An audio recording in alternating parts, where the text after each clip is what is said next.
नमस्कार। इस सीरीज के वीडियो में आज हम फिर से एक नए टॉपिक पर चर्चा करेंगे, मिडवाइफ के कार्य।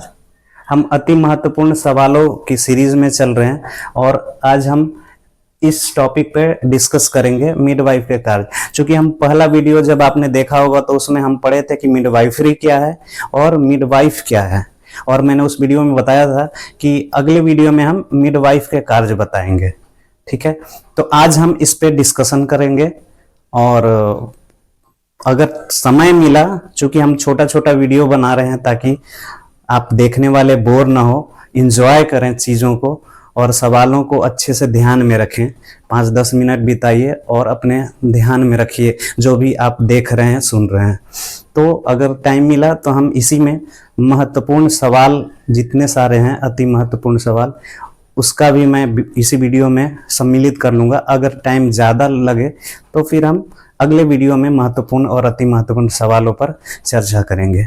अभी हम आते हैं, पहले हम मिडवाइफरी क्या है एक बार शॉर्ट में डिस्कशन कर लेते हैं और उसके बाद मिडवाइफ क्या है। तो मिडवाइफरी में हमने पढ़ा था कि गर्भ पूर्व, गर्भावस्था में, प्रसव के बाद और प्रसव के समय और जच्चा और बच्चा की देखभाल तथा स्वास्थ्य संबंधी सेवाएं प्रदान करने हेतु जो प्रशिक्षण दिया जाता है उस कला और विज्ञान को मिडवाइफरी कहते हैं या ऑब्स्टेट्रिक्स कहते हैं।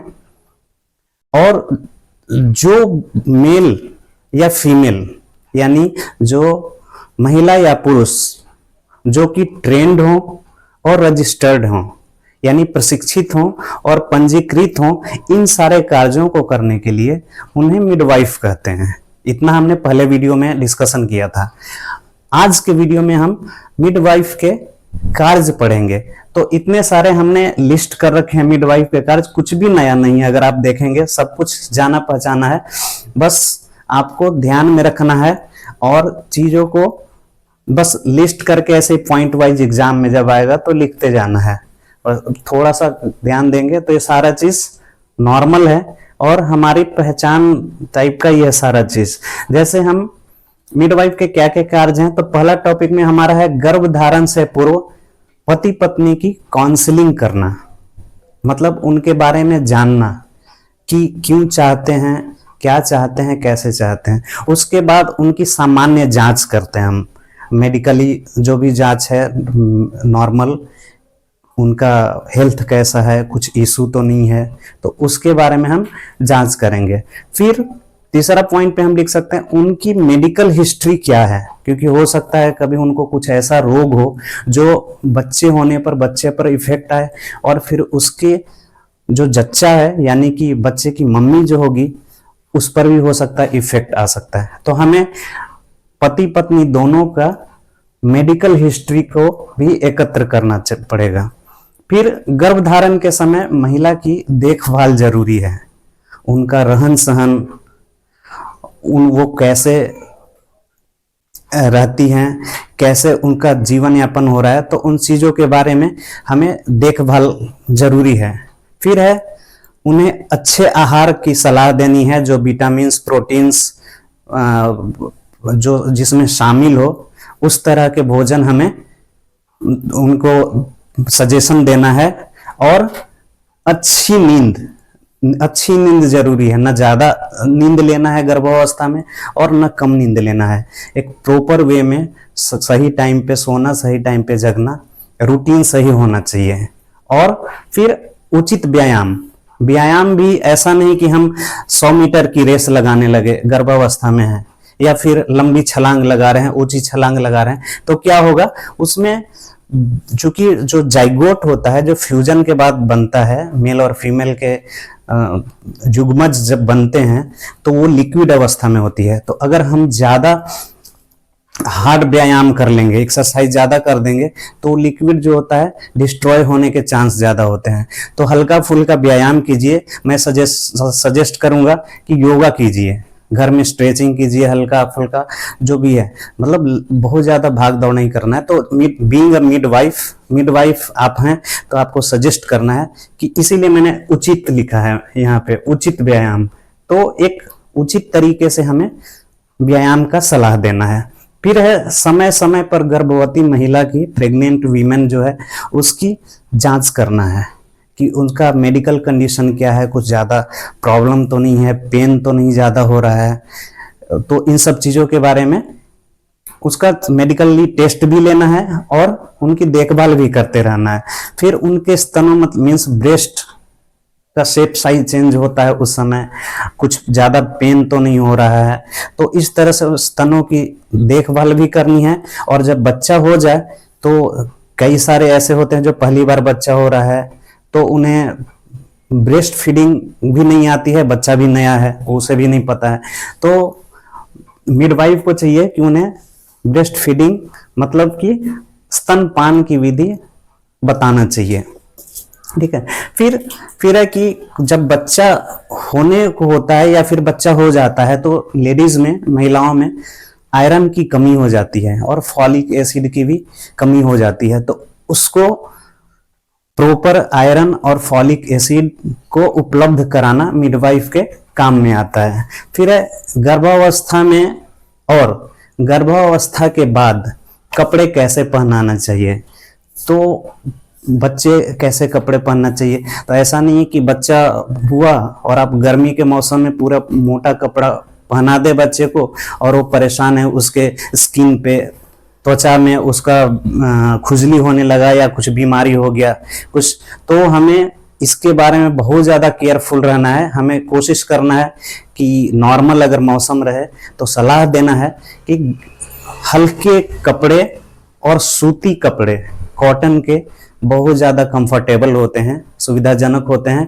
तो बच्चे को और जच्चा को, ये दोनों को हल्के कपड़े पहनने की सलाह दें। ठंड का मौसम है तो उसके अनुसार थोड़ा सा कपड़े मोटे चलेंगे बट कंफर्टेबल होना चाहिए। तो इन चीज़ों के बारे में भी हमें सलाह देना है बीइंग अ मिडवाइफ। उसके बाद है धूम्रपान और नशा। अभी धूम्रपान गर्भावस्था में है या फिर गर्भावस्था के बाद जब डिलीवरी हो जाती है तो धूम्रपान या नशा नहीं करना है। इससे बैडली इफेक्ट मीन्स बहुत बुरा असर होगा बच्चे पर, चाहे होने वाले बच्चा हो या फिर हो चुका होगा, क्योंकि दूध तो आप ही का पी रहा है।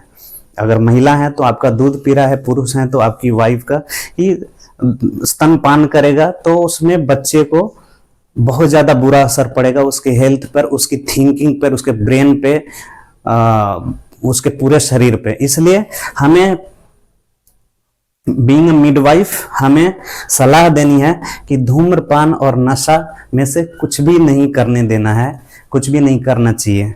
ठीक है। उसके बाद फिर गर्भावस्था में संभोग। कई सारे लोग होते हैं जो गर्भावस्था में भी संभोग मीन्स करने की इच्छा करते हैं, तो उसके लिए एक प्रॉपर टाइम है। हम किसी और वीडियो में बताएंगे उसका क्या टाइम है कि किस समय हमें संभोग कर सकते हैं। तो उसके अनुसार हमें ये हमें बताना है संभोग के लिए कि कौन से टाइम में हम कर सकते हैं। 1 से 9 महीना में हम हर महीने नहीं कर सकते, कुछ लिमिटेशंस हैं उसके। तो ये मिडवाइफ के कार्य में आते हैं कि उन्हें सलाह देना है। ठीक है। उसके बाद अगर कुछ जटिलता हो जाए, कभी कुछ मेडिकल इशू हो जाए, कुछ ज़्यादा पेन हो जाए और या फिर कुछ पेट में दर्द हो, कुछ तो बहुत सारी इश्यूज होते हैं, कभी इचिंग होने लगती है, तो इन चीज़ों के बारे में अगर ज़्यादा क्रिटिकल इशू हो गया तो हमें डॉक्टर को बताना है, खुद तक नहीं रखना है, नहीं तो हम प्रॉब्लम में फंस सकते हैं।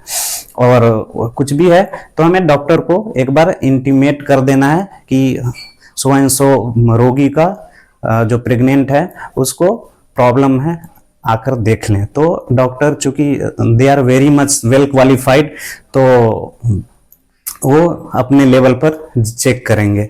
अगर कभी कभी होता है कि गर्भपात हो जाता है, कभी क्या बहुत सारे केसेस ऐसे आते हैं कि गर्भपात हो जाते हैं या फिर मृत शिशु पैदा लेते हैं, तो उस समय चूंकि जो माता है बच्चे की वो बहुत ज़्यादा अटैच हो जाती है बच्चे से, या तो प्रेगनेंसी के दौरान ही या फिर डिलीवरी के बाद। माता जी जो है ऑलवेज बच्चे से बहुत ज़्यादा क्लोज हो जाती है, तो उस दौरान बहुत ज़्यादा मानसिक यातना से गुजरना पड़ता है बच्चे की माँ को, तो उस समय मिडवाइफ का क्या कार्य है कि उन्हें सांत्वना देना है और मनोवैज्ञानिक उनको सलाह देनी है।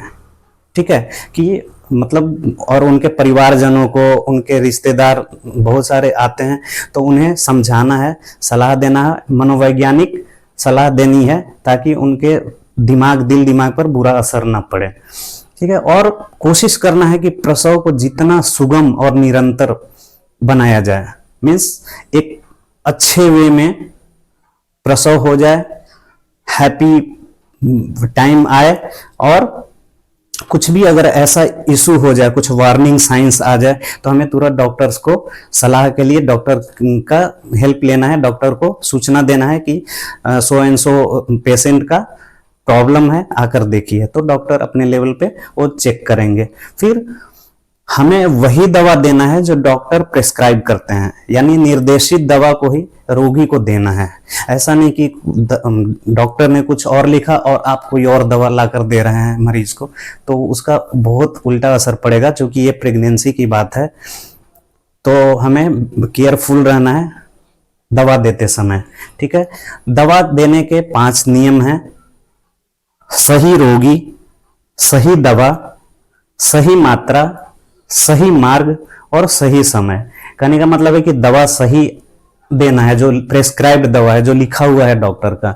उसके बाद रोगी सही होना चाहिए। ऐसा नहीं कि किसी और का दवा लिखा हुआ है और किसी और रोगी को जाकर खिलाए जा रहे हैं, तो फिर उसमें उसके लिए बहुत मुश्किल हो जाएगा। फिर सही मात्रा, सही दिन में 3 दिन देना है, 3 बार देना है, और आप दिन में चाहे 1 बार देकर ही आराम से सो रहे हैं या फिर 6-7 बार लगातार एक ही रोगी को दिए जा रहे हैं, तो उसमें भी मुश्किल हो जाएगा उस प्रेग्नेंट फीमेल के लिए।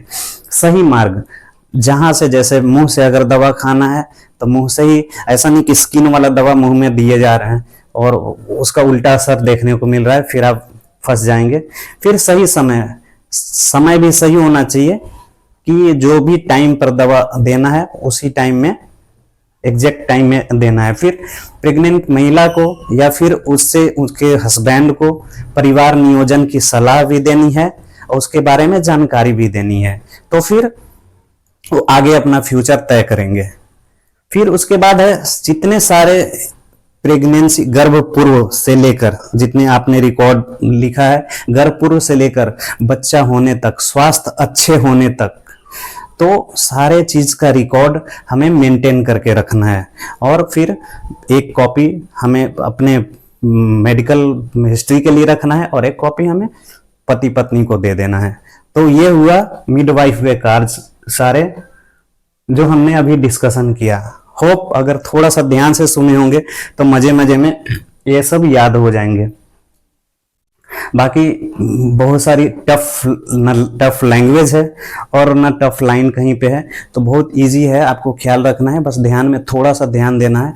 और आई थिंक टाइम काफ़ी हो गए हैं, तो इस टॉपिक के बाद हम नेक्स्ट वीडियो में महत्वपूर्ण सवालों पर चर्चा करेंगे और फिर आगे ऐसा ही ये सीरीज चलता रहेगा। हर वीडियो में एक महत्वपूर्ण और अति महत्वपूर्ण कोई ना कोई एक टॉपिक हमें मिलेगा और हम उस पर डिस्कस करेंगे और बहुत ही सरल और सुगम लैंग्वेज में आपको मैं समझाऊंगा, बताऊंगा, हंसी मजाक भी चलते रहेगी ताकि आप बोर ना हो। तो इसी के साथ इस टॉपिक को आज हम खत्म करते हैं।